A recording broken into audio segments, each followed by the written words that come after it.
눈을 보면 그 사람을 알 수 있다고 하는 것은 의사소통 과정에서 음성 이외의 거의 모든 정보가 눈을 통해 들어오고 또 눈으로 전달되기 때문 아닐까요? 맞아요. 눈은 우리가 불편함 없이 생활할 수 있도록 하는데 큰 역할을 하죠. 눈은 태아 때 뇌의 일부분이 떨어져 나와 만들어졌죠. 그리고 어느 감각기관보다도 사고와 감정을 담당하는 뇌와 가까이 위치해 있죠. 안구의 부피는 5.5ml에 직경 24mm 정도로 작은 공 크기밖에 안 되지만 고정밀 기계보다 더 정교하게 움직이죠. 눈은 여러 단계를 거쳐 정확한 시각 정보를 뇌에 전달하는데요. 먼저 그 구조를 알아야 이해하기 좀 더 쉽겠네요. 먼저 안구 앞쪽 표면에 있는 각막과 수정체 사이에 위치한 홍채는 빛이 동공을 통해 들어가는 양을 조절하죠. 안구의 모양을 유지하는 유리체, 빛을 모아주는 수정체, 그리고 그 빛에 대한 정보를 망막을 통해 뇌에 전달한다고 해요. 이러한 구조를 가진 눈은 카메라와 비교할 수 있어요. 사람 눈에 있는 수정체는 카메라 렌즈처럼 물체에서 반사된 빛을 굴절시켜 눈 안쪽 망막에 영상을 비춰주게 되죠. 이때 망막의 시각세포들이 발생시키는 전기신호가 시각신경을 통해 대뇌의 뒤통수엽에 전해지면 물체의 모습을 재구성해 우리가 물체를 인식하게 되는 거죠. 그렇다면 우리는 어느 정도까지 볼 수 있을까요? 건강한 일반인의 평균 시력은 1.2에서 1.5 정도 된다고 해요. 기본적으로 1km 떨어진 거리에서 촛불의 1000분의 1밖에 안 되는 빛을 감지하고 무려 1만 7천 가지의 색을 구분할 수 있을 정도죠. 하지만 이를 뛰어넘는 사람들도 있다고 해요. 태국 모겐족은 무려 9.0, 티베트 유목민은 5.0, 몽골 유목민은 4.0의 시력을 갖고 있다죠. 이 세 민족 모두 드넓은 초원에서 생활하며 늘 멀리 보는데 익숙했기 때문이에요. 몽골 유목민은 실제로 13세기 징기스칸이 세계를 정복할 때 12km 밖 지평선에 나타난 이들이 적군인지 아군인지 구별하는 능력으로 전쟁에 큰 도움을 받기도 했다죠. 하지만 이러한 인간의 시력도 동물들을 넘어서진 못한다고 해요. 특히 타조의 시력은 25.0으로 보통 10km 이상의 거리를 인식할 수 있는 능력이죠. 그 이유는 타조의 머릿속을 꽉 채우는 테니스 공만한 크기의 수정체 때문이라고 하네요. 그 뒤를 잇는 매는 황반에 사람보다 5배 더 많은 시세포가 존재하고 황반이 2개나 사람보다 4배에서 8배 더 멀리 볼 수 있다고 하네요. 그야말로 먹이 사냥에 최적화된 눈인 거죠. 인간의 눈은 고등 동물 중 가장 정교하고 뇌에서 대부분 정확하게 판단을 하지만 때때로 착각을 할 때가 있어요. 그래서 원래 사물의 모습과 다르게 볼 때가 있답니다. 여기 2개의 선 그림이 보이죠? 어느 선이 더 길어 보이나요? 아래쪽에 있는 선이 더 길다고 하겠지만 사실 두 선의 길이는 같죠. 그리고 네모 상자 안에 있는 동그라미 그림에서도 왼쪽에 있는 동그라미가 더 커 보이지만 실제로 두 동그라미의 크기는 같은 거예요. 이처럼 눈이 외부의 자극 강도와 인지 과정 등을 복합적으로 작용해 재해석하는 경우가 있죠. 이를 착시라고 해요. 우리 눈이 잘못 인지하는 것 외에도 분명히 존재하지만 우리 눈이 보지 못하는 세계도 있죠. 육안으로는 보이지 않지만 특별한 장치들의 도움을 받아 확인할 수 있는데요. 그중 하나가 바로 현미경이죠. 우리가 일반적으로 눈은 한 미리 단위 볼 수 있는 작은 영역이 광학현미경은 마이크론 단위거든요. 근데 전자현미경은 이제 나노메타 사이즈 10나노메타, 5나노메타, 1나노메타, 0.12나노메타까지 볼 수 있는 현미경이 종류별로 있어요. 전자현미경은 시료를 투과한 전자빔을 전자렌즈로 확대하여 형상을 투영하는 것이죠. 이런 전자현미경을 통해 보여지는 사물은 기존에 우리가 눈으로 보던 것과는 또 다른 모습을 보여주고 있어요. 우리의 눈만으론 볼 수 없었던 세상이죠. 이렇게 보니 시각은 인간의 능력을 최대로 끌어올려주는 감각임은 분명한 것 같아요. 하지만 동시에 우리가 가진 그 능력에는 분명한 한계가 있음을 기억해야겠죠.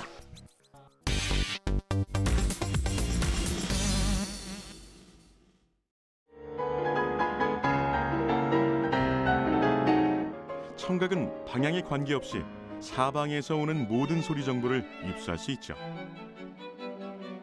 소리는 물체가 떨릴 때 생기는 진동에 의해 생긴 음파를 사람의 귀로 들을 수 있는 것을 말해요. 귀가 들리지 않던 베토벤 또한 소리가 진동으로 인해 귀에 울린다는 걸 알고 음악을 연주할 때 막대를 물고 했다고 해요. 막대의 진동이 오면 이가 흔들리고 그 느낌으로 음악을 느낀 거죠. 만약 베토벤이 진동이 아닌 소리를 제대로 들을 수만 있었다면 더 많은 명곡들이 탄생했겠죠.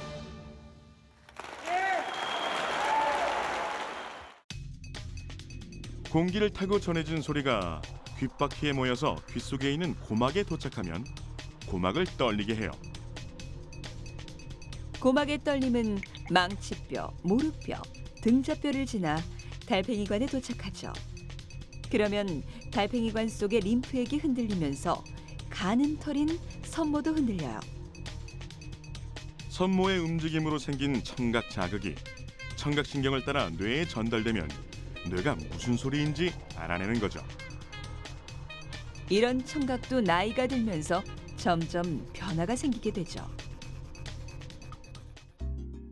청력의 감소는 30대부터 시작되지만 말하는 소리가 실제로 잘 들리지 않는다는 것을 느끼는 나이는 40에서 60세 정도라고 해요.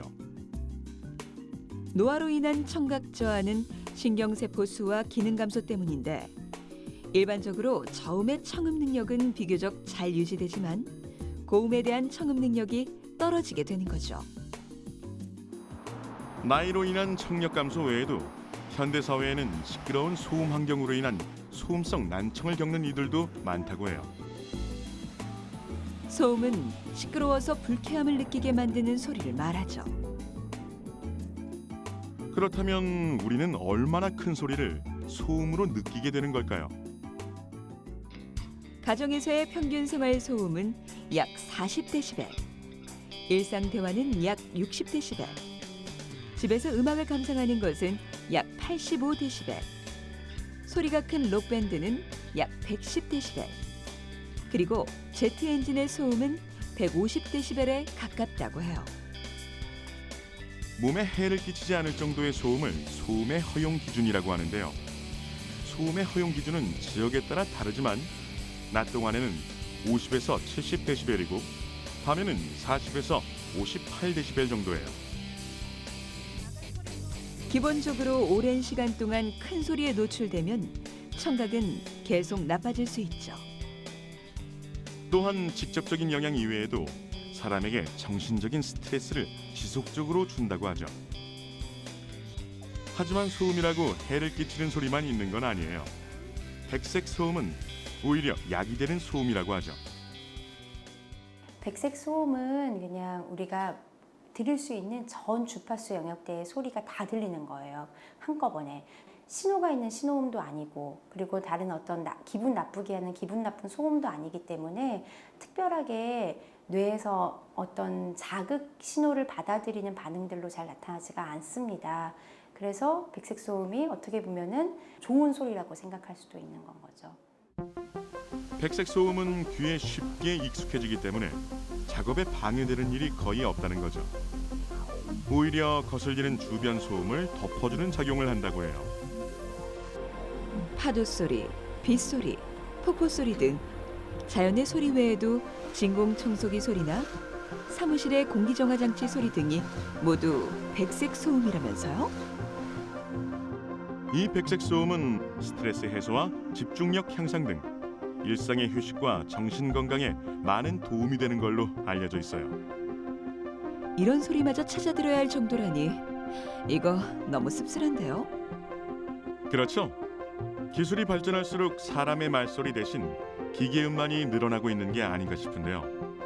우리의 청각을 상대의 따뜻한 말소리에 귀 기울이는데 더 많이 사용할 수 있었으면 좋겠네요.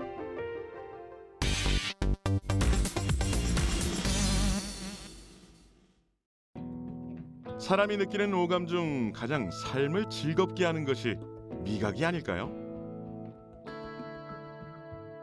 과거 로마의 귀족들은 음식을 즐기기 위해 하루에 몇 차례씩 연회를 열었대요. 그런데 배가 불러 더 이상 음식을 먹지 못하면 먹은 음식을 토해내고 새로운 음식을 씹어 맛을 보는 즐거움을 느꼈을 정도라고 해요. 우리가 맛을 느낄 수 있는 것은 혀에 미뢰라는 것이 있기 때문인데요. 미뢰는 미각세포들이 모여있는 꽃봉오리 모양의 구조인데요. 높이가 0.08mm밖에 안 되는 작은 미뢰들이 혀를 덮고 있어요. 그리고 이 미뢰 안에는 미각세포가 있고 미각세포에는 아주 작은 털이 있는데 이 털을 통해 맛에 대한 정보가 미각신경을 타고 뇌로 전해지게 되는 거죠. 이러한 과정을 거쳐 우리가 느낄 수 있는 맛은 신맛, 단맛, 짠맛, 쓴맛이라고 해요. 하지만 과학자들은 여기에 빠진 5번째 미각이 있다고 얘기하죠. 바로 감칠맛인데요. 감칠맛은 1908년 이케다 기쿠나에라는 일본 화학자가 발견해 좋은 느낌이라는 뜻으로 우마미라고 처음 이름을 붙였대요. 그리고 일본의 한 회사가 1909년에 감칠맛을 일으키는 물질에 대한 특허를 획득한 후 각종 조미료 제조에 이용하여 막대한 수입을 올렸다고 해요. 감칠맛을 일으키는 물질의 성분을 분석한 결과 아미노산의 하나인 글루탐산에 나트륨이 한 개 붙은 글루탐산 나트륨임이 밝혀졌고 이 물질이 바로 오늘날 널리 알려진 MSG인 거죠. 그렇게 감칠맛까지 5가지 맛이 우리가 느끼는 맛은 아닌 것 같은데 떫은 맛과 매운맛이 빠졌잖아요. 떫은 맛과 매운맛은 정확하게는 미각으로 느끼는 맛이 아니라고 해요. 덜 익은 과일이나 차에서 나는 떫은 맛은 혀에 있는 부드럽고 끈끈한 막이 오그라들면서 느껴지는 감각으로 미각이 아니라 피부 감각의 일종인 앞각에 속한다는 거죠. 매운맛은 구강 점막을 자극할 때 느끼는 타는 듯한 감각으로 통각과 온도 감각이 복합된 피부 감각에 속하고요. 음식의 맛을 느끼는 게 결코 간단한 일이 아니었네요. 미각이란 건 굉장히 복잡하네요. 그런데 사실 맛을 보는 것이 온전히 미각으로만 가능한 일은 아니라고 해요. 바로 후각과의 협공이 있어야 한다는 건데요. 그래서 코에 이상이 생기면 맛을 구별하는 것이 어려워지는 거군요. 감기에 걸렸을 때 음식 맛이 잘 느껴지지 않는 것이 바로 이런 이치고요. 근데 구체적으로 어떻게 미각과 후각이 연결되어 있는 거죠? 풍이라는 자극은 음식을 씹을 때 입에서 코로 역행하는 미세한 공기의 흐름을 통해 코에서 인지되는 일종의 후각과 관련된 부분으로서 음식의 깊은 맛을 느끼게 해주는 부분이라 할 수 있겠으며 코를 막을 때 이런 풍미를 느끼는 것을 방해하기 때문에 음식 맛을 제대로 느낄 수 없다고 보시면 되겠습니다.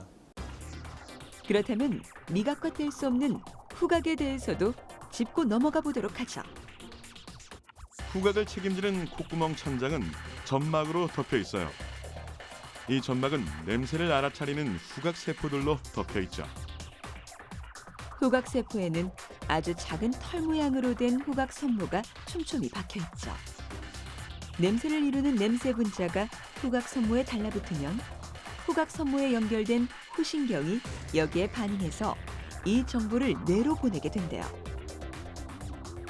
그러면 뇌에서는 이 정보를 해석해서 어떤 냄새구나 라고 알게 된다는 거죠. 그리고 한번 맡아본 냄새는 그 정보가 뇌에 기록되어 우리는 냄새를 기억하게 된다죠.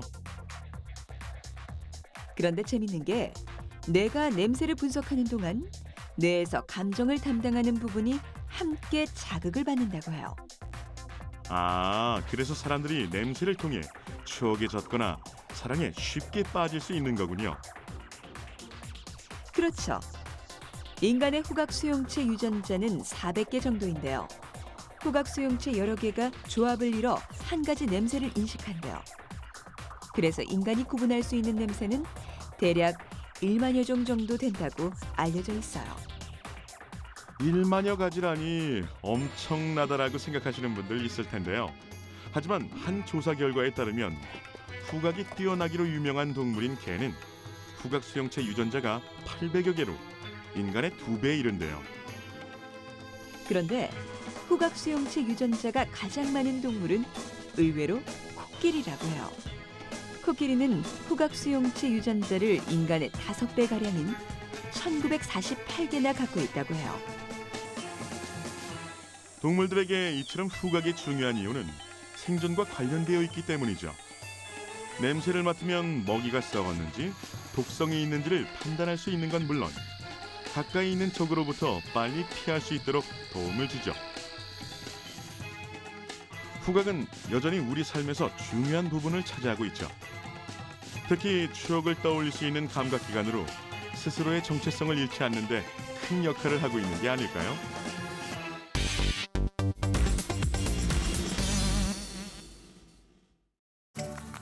오감 중 마지막 감각인 촉각은 인간의 일생에서 가장 먼저 나타나는 감각이죠. 태아가 엄마 뱃속의 따뜻한 기운을 느낄 수 있는 것도 바로 촉각 때문인 거죠. 촉각을 느끼는 사람 피부의 총 면적은 어른의 경우 약 1.6제곱미터로 거의 조그만 방 하나 크기죠.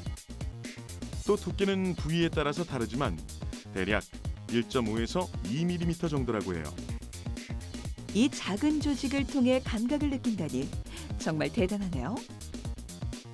우리 피부에서 느낄 수 있는 감각은 접촉에 의해 생기는 촉각, 차가움을 느끼는 냉각, 따뜻함을 느끼는 온각, 아픔을 감지하는 통각, 그리고 누르는 힘을 감지하는 압각 등이 있죠.